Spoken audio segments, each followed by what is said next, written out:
All right, Under the Wing 79, Memorial Portrait of Hannah Senesh. In progress here, there's part 20. It is March 27th, 2024.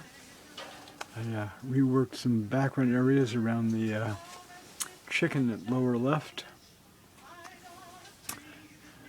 Continued working on these, each of the 5 allegorical sea monsters drawn so far, or painted.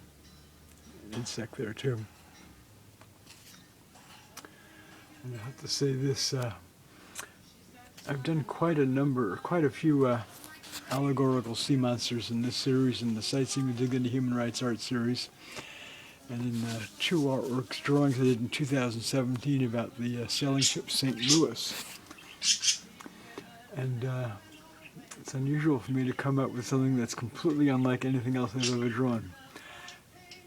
This allegorical sea monster is in that category. All right, there you have it, to be continued. I have to decide what I'm going to do over here. And we'll just have to wait and see. All right, to be continued. Thank you, feedBOK, feedBOK. Thank you, that must be Dr. Chi. Dr. Shi, Berkey Museum curator, ornithologist, art critic, plenipotentiary. Thank you. All right, there you have it for now.